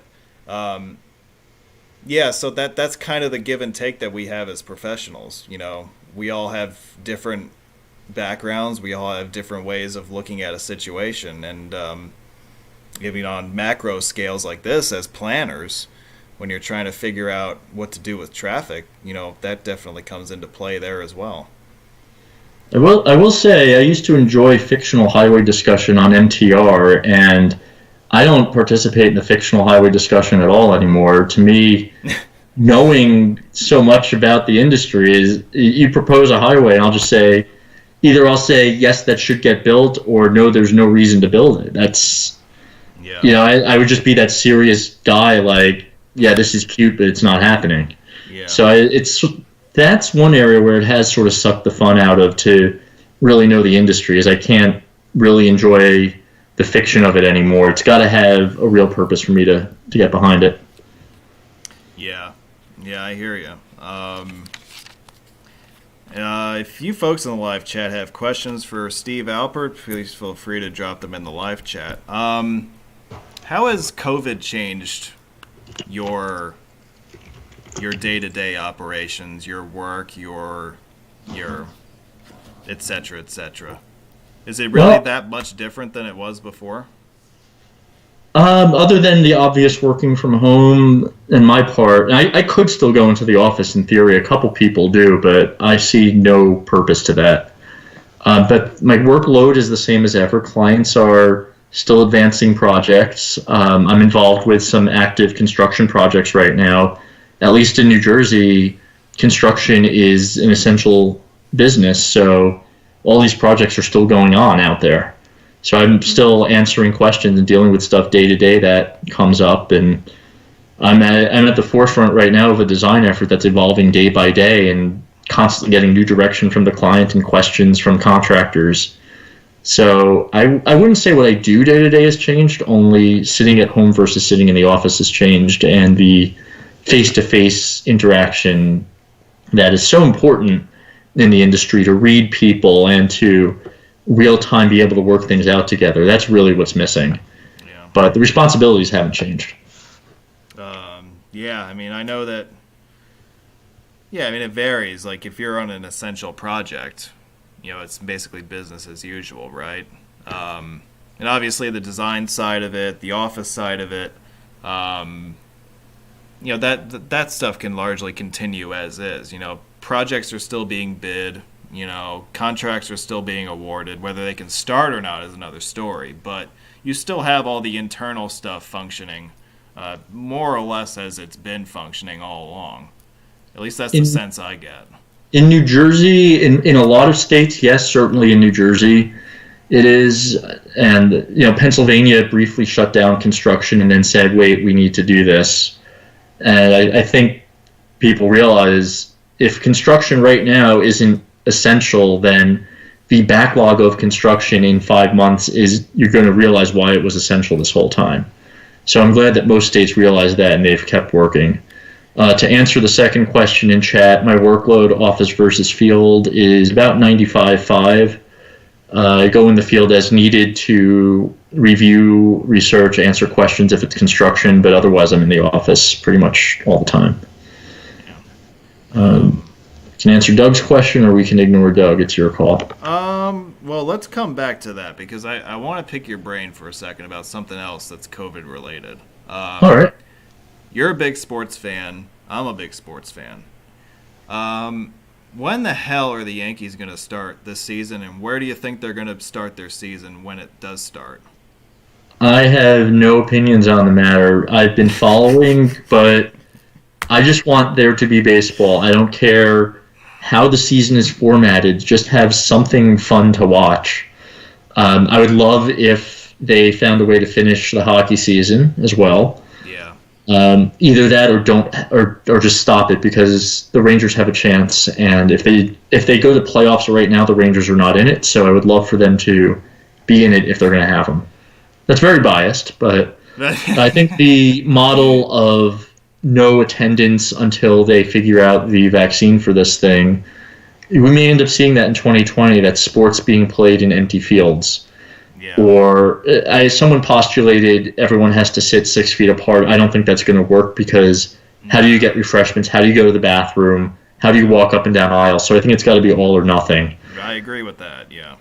But I think at some point they're going to say we need to finish this, and we don't have the fan revenues, but we have the advertising revenues, and we have the obligations to the player contracts as well, that this should get done. And yeah. I would love for them to get actual seasons completed right now. We'll see. Yeah. But my hope for all the sports is, let's just play. Let's get live sports going again somehow. Yeah, I'm with you on the fan thing. It's got to be either 50,000 people at Yankee Stadium or zero. Like, I don't know how you could do something in between the two and have it be fair. The TV thing, look, I mean, all of these teams have billion-dollar TV deals that they have to fulfill. They have sponsors and advertisers. You can still do all of that while playing in front of no fans. So if we get to a point, in the middle of, let's say we get to Memorial Day, right? And everyone just says, okay, curve flattened, mission accomplished, let's start bringing some stuff back. I can certainly see the NBA starting up. I can see baseball, doing some sort of a soft opening with Arizona and Florida first, and then returning to their home stadiums with no fans for a while. Gotta tell you that the league that lucked out the best out of all of them is easily the NFL. Well, they caused it, Well, it's interesting. The Super Bowl was played, February 2nd or whatever, and within a month, this whole thing started to explode. But, yep. Could you imagine if this had happened, 2 months earlier, and they had to cancel the Super Bowl or whatever? I mean, you would have had, people up in arms over that. But, there's enough disruption as it is with all the stuff that's going on. And I know that a lot of people are just itching to watch live stuff again. Doesn't matter if it's, in spring training stadiums with zero fans in attendance. They just want live entertainment again more than anything else. Absolutely. And I know speaking for myself, my favorite sporting event is consistently year-round consistently is the Stanley Cup playoffs. And I know you're a big hockey fan, and I'm a hockey fan myself. More a fan of the playoffs than the regular season. But just give us something. Give us some sort of format that works, that we can get a season finished and we can crown a champion. I think that's what we really are going to try to work towards, is give somebody the right to say that they were the champion that season. As long as my team has a chance. Otherwise, no. Yeah. So Doug was asking, what do you enjoy most about collaborating with other road enthusiasts in the hobby in terms of road meets, website weekends? That's another thing we could touch on. And road trips. So the answer to Doug is yes. That is what I enjoy most about the hobby, is the collaborating. It's the meeting up with people and sharing. I'm a social enthusiast, so the opportunity to do any of those things with other people to me is what's enjoyable. I still do the long solo trips as needed, but when I went to Alaska, we met up, we did the northern leg of the Dalton Highway all together. So there was something to look forward to of the social aspect. And my last solo vacation, almost every day I was seeing various people during it. So I've sort of come around to trying to work the social aspect in wherever I go. Now, for Antarctica, that's not going to work. I'm going to Chile, I'm going on a cruise to Antarctica. My social is going to be whichever people are on the boat with me at that point. Fine. Is that trip At least that's still social. That trip is happening? It's December, so I'm pretty sure by then this will all be okay. Oh, wow. So that'll be your last continent then? No, that's number 5. I haven't done Asia or Africa yet. Oh, really? I thought you've... okay. I thought you had at least touched down in Asia somewhere. No, Australia was from Los Angeles to Auckland straight. Oh, okay. Yeah. Yes, but not everyone does Antarctica as their not 7th continent. That just happens to be the way I'm doing it. But yeah. No, to me, if I didn't get to meet people, and all the friends that I've made in this hobby are my friends now. Pretty much all of my good friends are the people who are in this chat right now, etc. That through this hobby, that very few people from high school and college I still talk to regularly. Yeah, you're my folks, so that it's so critical to me to continue to see them, and so I really look forward to that. I actually am. I have a isolation buddy who we see each other every week or two, just to have human faces around because we both live alone. So there's something to it, and I really look forward to whatever we're able to do. It's why I may go to Cincinnati. I may be one of the 3 people there. We may all be in separate cars, but at least we're doing something together. Even if we can't get that close to each other, at least there's something. Yeah, I can understand that. There's got to be a scenario though for you where you can let go of the hobby.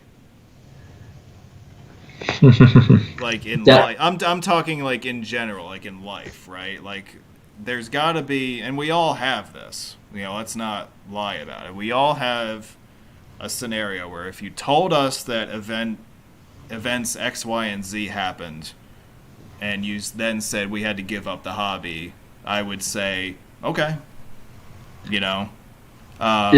If I had a kid, multiple children, that would curtail it. I still don't think it would take me out of the hobby. You see, some people with kids are still active in their own ways, but it definitely changes it. And so I think the greatest decrease would be that. I would never be out of it. Because again, all of my friends are in the hobby, so I'm always going to be connected. So you don't ever see yourself leaving?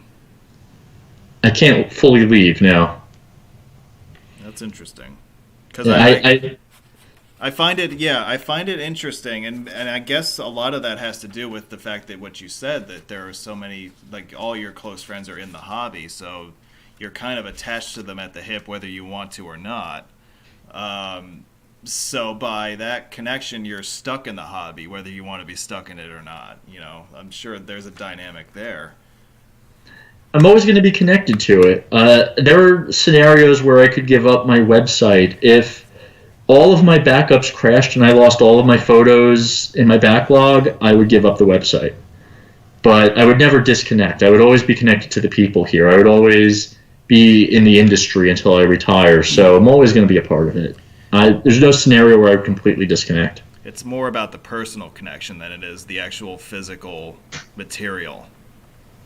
Even more, yeah. Yeah. Because, I know that my answer to that question is quite different from the one you just gave. And again, we all have that answer. We all have that scenario in our mind where we say, you know what, I'm out of here. Peace out. But I think, and I wonder how many people would answer that question the way that you did. Do you think that people are in the hobby more for the actual physical road stuff, or do you think they're in it more for the people? Because I know that one thing that often gets batted around when we talk about road meets and gatherings in general, you'll hear a lot of people comment and they'll say, well, I went to meet X because so-and-so was going to go. And you'll hear, oh, I went to this meet because this was on the itinerary. This stop was on it. So you do have a spectrum of motivation for why people are even in the hobby to begin with. And I wonder, is there more to one side or the other when it comes to this hobby, do you think? I think the word spectrum is exactly the answer there. And I could leave it at that, but there are certain people for whom it's a fixation, and for them it's about the roads. And most of the people I think who I call my friends, such as Doug just chimed in, and Josh, say it's about the people. That if you are the type of person who thinks roads are more important than people, then that's your priority, and you're not going to be very social. And if you're the type of person who goes to meets and converses with people about things other than roads and is able to have interpersonal relationships, then it's about the people. Yeah. And that is drawing things in black and white in a way I don't really want to do. I do want to say there are many shades there. There are people who prefer the roads, who are sort of solitary people, but are still good people and enjoy limited interactions, but to them, too much socializing is overwhelming, and so I don't want to paint them in a negative light. And there are people who go for the people in a really weird way that I don't want to paint in a positive light. So there's some of both, but I think people who don't understand the human aspect of it are really missing out. And I think people who say it's all about the people, I think they're missing out a little bit too, because it's still fun to go see projects that I haven't seen and places I haven't seen. And if it's a meet and I've seen everything on it, even if I miss the people, I'm unlikely to go to it. Whereas something like the Denver meet, I had never explored Denver, so regardless of who went, I was going to that, and turned out to be a great crowd there. Yeah, shades of gray. It's all shades of gray. Yeah, I can tell you from my experience, and I'm relatively new to the whole meet club myself. I started going to meets for the roads, and as I got more into it and I got more involved and I became a greater presence with everybody, it transitioned into being more about the people. So you'll get people who come through the hobby and they themselves transition over the years. Like their motivations change. I'm sure I'm sure you've seen a lot of that over the years also. Yeah, I can tell you, like looking at the meets that were coming up, I mean, it had a lot to do with who was going to be there. And, that's kind of how my thought process evolved. Yeah. But, getting back to countries and continents, and you are way more traveled than I am. Not way more. No, I think you are. You've been to, how many continents have you been to now? 4 continents, but only, depending on technicalities, 10 to 15 countries. I haven't been that well traveled yet. Well, 10 to 15 versus 2 for me, so okay. That's way more in my book. But which country do you most want to visit next? Is that one that you're visiting in December? Well, Antarctica has been a bucket list item, so that's exciting, but it's not a country. So well, Chile's a country, but if you said you were going to give me 2 weeks off work and airfare and food paid to go to any one country, I mean, I've got a few. I have an interest in Japan from an infrastructure standpoint. I think there's some fascinating freeways there, great food, interesting culture. So it's a very interesting island. I don't know if that's going to be where I see Asia first, but that's one. Italy is another one I have not been to and really want to get to, as well as Spain. Countries that would be more about the sightseeing than the roads at that point. And yeah, I'd say those two are up there, but there are other things that are probably going to happen first, like Scotland and Wales is going to be in the next year or two. So there are one, just because it's the country I most want to see doesn't mean I'm going to get there next. I have to have the right chunk of time for it and the planning for it.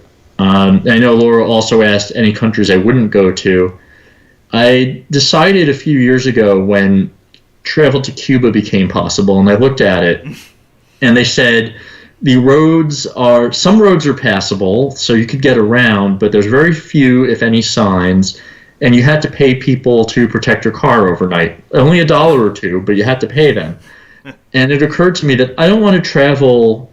Basically, Argentina was my limit of developed versus developing. I don't want to get any less developed than Argentina in the countries I visit, because the fun for me is seeing the infrastructure, and if the infrastructure is just not developed, it's not going to be fun.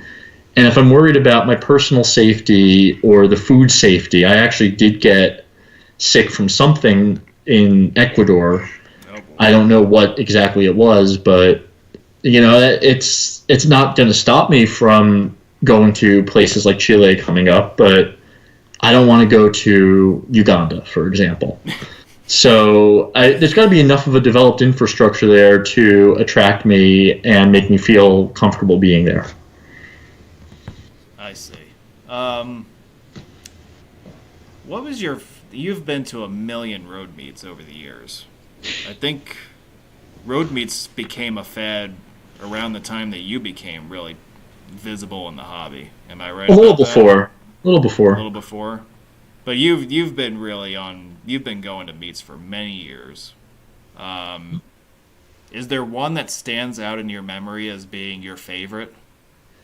So, the first thing I would say is almost everyone I've ever seen talk about what's your favorite meet has said Baltimore, and that it still gives me shivers thinking about that. That was, I think, my second meet I ever hosted, and at that time it was one of the first meets anyone had ever hosted who didn't live in that city.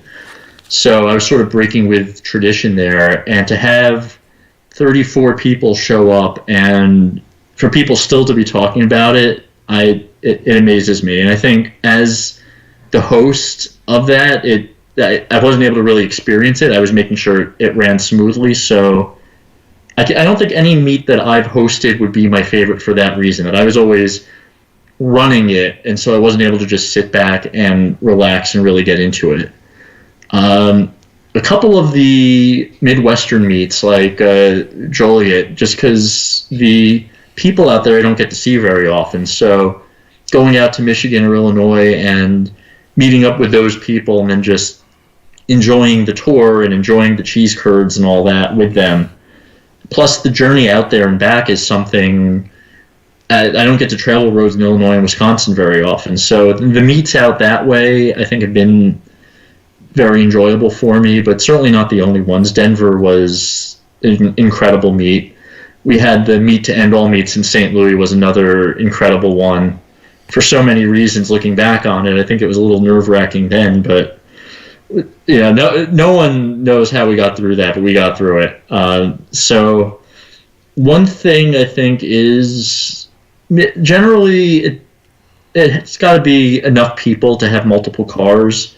One meet that was a hell of a lot of fun was Detroit, and it was 2 vehicles, and one vehicle was Dan Garnell, and the other vehicle was everyone making fun of Dan Garnell, and that was just so much fun to be in that second car the whole time, and so you don't always know going in what's going to be fun or not. Yeah. And there have been a few meets where it's like I know this stuff, and I'm car hopping and just saying hi, and it fades from memory, and then there are those like that just have the memorable moments. how many, you've hosted quite a lot of meets over the years. How many do you think you've hosted to this point? More than half a dozen, I think. Is that I've had a couple of mini meets or invitational meets in there. And like I'm now going to end up hosting one this year when I thought I was done hosting meets. So I'd say major meets about half a dozen, and then a few more minor ones. How do you think that technology is going to play a role in the hobby in the future? Because we weren't doing Skype before all this stuff in the last month happened, and now that's become a thing in the hobby. The live streaming aspect of it is new. The concept of just getting people together, like 2 or 3 people, and doing a road meet that is simulcast, like a TV show, that's a new thing. We've seen a lot of new stuff get introduced recently in the last couple of years that previously had never been a possibility. What do you think of those new ideas and where we might be able to take the hobby further? I think you yourself are on the forefront of that. I've seen you bring your setup to a couple of meets recently and stream it for people who couldn't make it, or even people who don't go to meets, may not even be in the hobby, but just want to follow along and see what we're doing. So I think that technology is mostly going to be expanding what we do and bringing more people into each meet through virtual participation. I don't think the number of meets is going to decrease. I think people still want to explore, see things for themselves, and meet people. So, the live stream aspect is one of the keys to that, and I think that's a great thing that you've brought to the hobby that hopefully more people are going to latch onto and expand that aspect. And you could have asked the same question 10, 15 years ago with Street View. How does that change things? Because do you need to go to a meet if you can drive down the street and now the photo quality on Google Maps is as good as you can get with your own camera? Do you need to even go? And we're seeing people still going. So technology is not going to replace meets. It's just going to augment it, I think.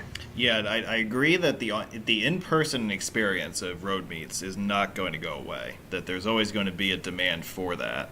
But yeah, like increasing the participation of meets. You can have people in Idaho eating potatoes and watching a meet in New Jersey at the same time, and have them be present for it, just like they would be in person, just about.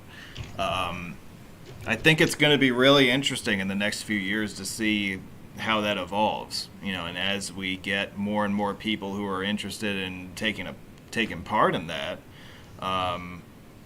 we can really get this hobby going to a new level that we haven't yet seen before. See, that's the engineer/innovator in me thinking. I'm always thinking about, well, what's the problem here? Well, the problem is that people can't always attend meets, right? So how do you fix that? Well, you give them a medium where they can virtually attend. Necessity is the mother of invention, right? So if you have a problem, and let's be honest, like that problem of somebody not being able to attend a meet really isn't that high on the priorities list in life, but if you have a way to address it and eliminate it, why not give it a shot? And I think that that's an option, and hopefully we'll see it really expand in the next few years. I see you concur with that. Okay. Yeah. What's a meet that you haven't hosted yet that you've always wanted to host? Like if there was a city that you could say, okay, I'm hosting a meet here, where would you pick? I attempted to host a meet in Fairbanks, and then we all got there at different times.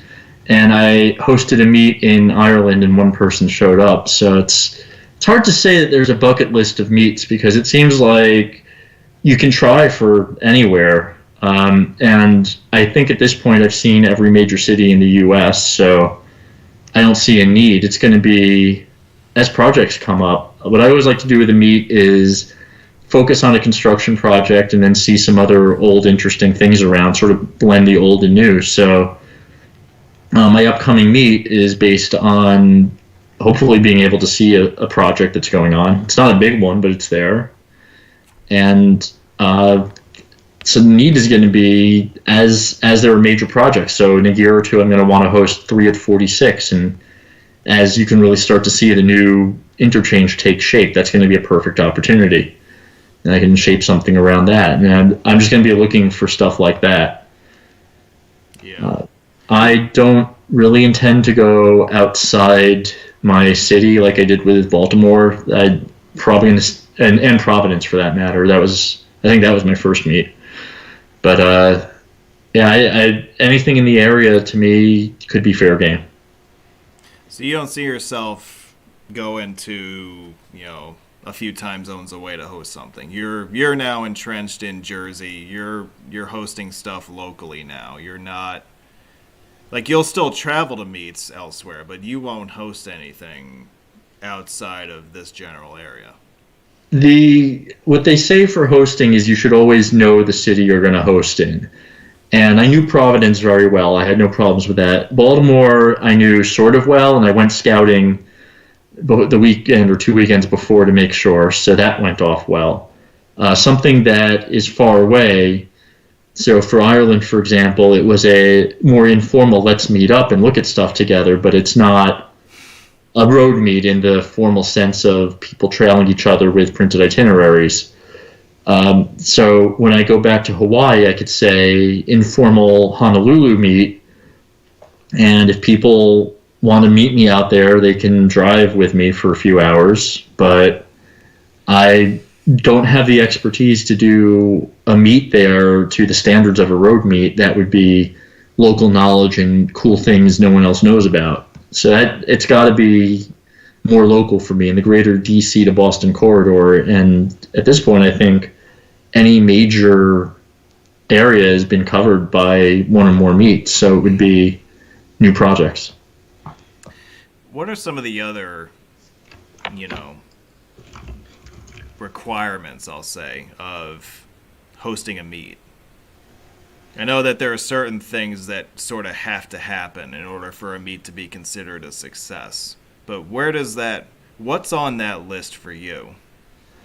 So I try to give advice to a lot of people who say they want to host meets, and I said the number one most important thing is the restaurant. Just go ahead, announce your meet, and find the venue, find a place that can have that many people at once in a reasonable time frame to eat. As we did once, we ended up at a service plaza in Delaware and ate there because whatever works, and that worked. It let people arrive and eat and go from there without having to wait for service, without trying to find a large restaurant. Whereas Baltimore, we were in a giant brew pub that could hold easily a group of 30 plus people.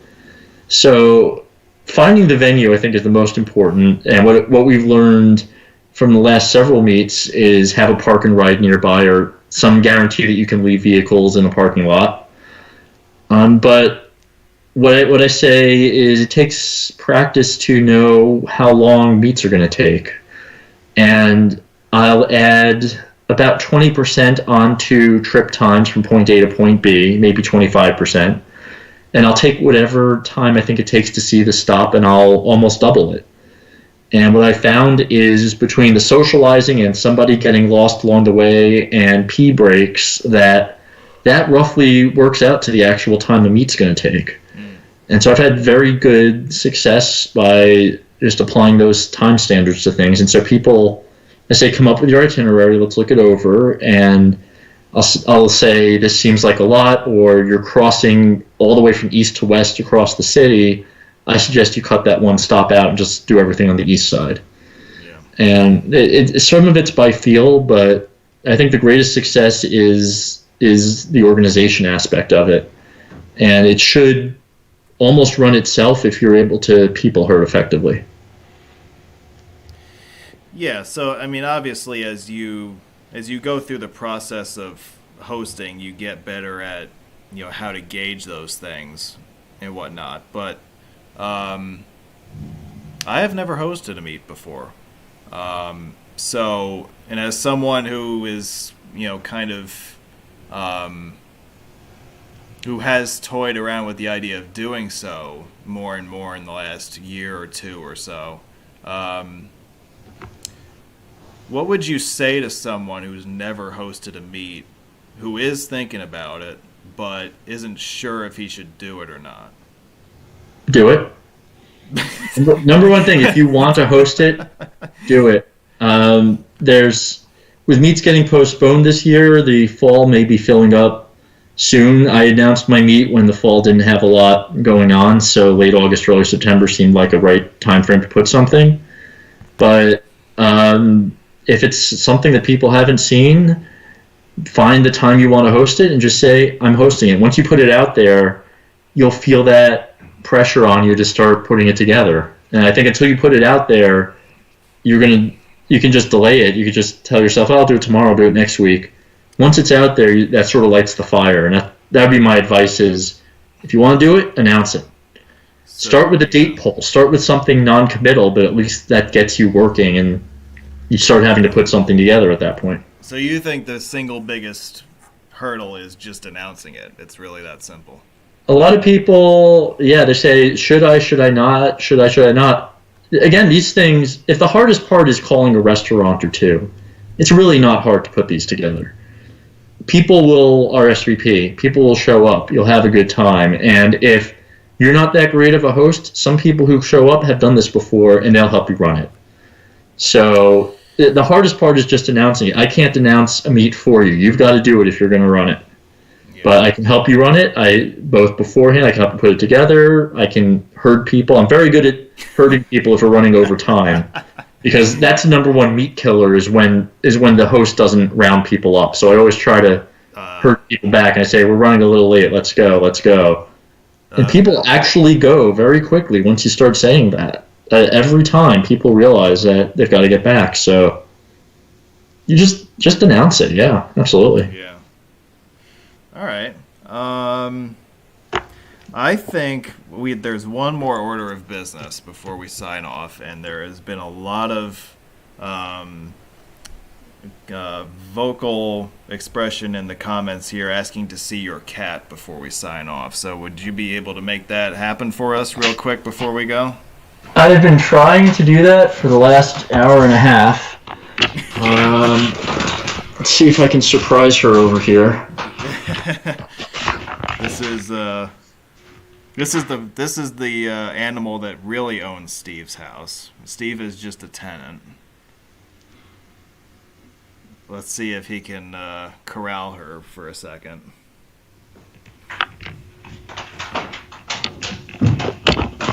Well, I see a cat. How's this? I can. If you pan down a little bit, you're perfect. There you go. That's great. How old is Miss Doe at this point?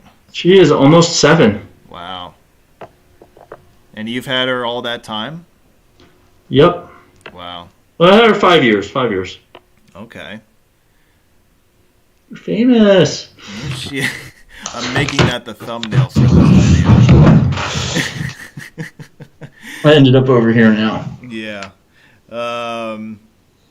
But yeah, it's all right. So guys, you saw the cat, and you guys got to hear a lot of Steve's insight into engineering and the roads hobby in particular. And it's been a pleasure having him with us for the last couple hours. And Steve, I want to thank you very much for your time. And it's been a great pleasure to interview somebody that, when I discovered his website in 2002, I thought it was one of the coolest things I had ever seen. And it's hard to believe that I'm sitting here 18 years later interviewing this guy. But that's how life works sometimes, I guess. So thank you so much for what you've done over the years with your contributions to the hobby and to your profession. And I know that you'll continue to do great things in both fields for years to come. I really appreciate that, and I know you've said before that I was one of the first sites you found, so considering where it was, even as of 2006, 7, and 8, it still wasn't that developed, so I really appreciate your bullshit, but I have to say I look up to you now. What you're doing with the streaming every day and all your live drives, it's an idea I never thought of. No one else has really done in a way that you've done, and you've taken this to the next level. And also, you ban idiots, which I really appreciate. I know your main competitor in this aspect seems to embrace them. So, Oh boy, yeah. as much as you may look up to me, I look up to you, and I say you're doing things I couldn't do, never thought of, never. I don't think I would do the things you do. So, it's great what you bring to the hobby, also, and I really appreciate having the chance to have this sort of fireside chat with you. Yeah, I mean, I've been meaning to have this for a while with you, and it's great that we were able to get it to work. And I'll let people in on a little secret about, the daily live drives and whatnot. You see how there's that drop in live programming. You see how everybody is stuck at home. They're not doing anything. They're not looking at things. They're not traveling. There's a gap between what people were doing / what they wish they could do and what they can do. And I believed from the very beginning that it was very important for people to see that life was normal somewhere, or at least some semblance of normal, or at least for a little while you could come in every day and see what somebody is doing in the outside world. And I think there is a psychological impact to that. That transcends views, it transcends likes. I'm not in this for the likes. Some people are in it for the likes. I'm not one of those people, but I just think that it helps people. I don't really know how to quantify it, but I'm glad that I'm able to do it on a daily basis, and obviously today's interview with you satisfies today's requirements, so thank you for chipping in. And we'll keep doing it. We'll keep doing it as long as we need to. I think that's probably the most frustrating part about all of this, is that we don't know the end day for this, right? Like, we don't know when everything's going to be lifted. I think that really is something that bothers people in general, when they don't know. Like, people are most afraid of what they don't know, right? So when you give them a situation like this and they don't know what the end game is, that really messes with people. And so to, give somebody, or to give people something to, take their minds off of what's going on for a couple hours, I think is a really important thing. And I'm just glad that somebody's watching it. That's where I come down on that. But anyway, I think we're going to end this right here. Steve, you were great. Thank you so much for all your insights from one PE to another. It's been a pleasure. Thank you so much. Definitely has. And guys in the live chat, thank you all very much for watching. The cycle will begin anew once again tomorrow with another exciting week of afternoon commute live drives. We will have the next virtual tour presentation the following Saturday, and we'll have another interview lined up for you guys for a week from today. So I think with that, we will sign off. Thank you very much for watching, and from all of us here at Roadway Wiz, enjoy the rest of your night, and we'll see you again on the road real soon.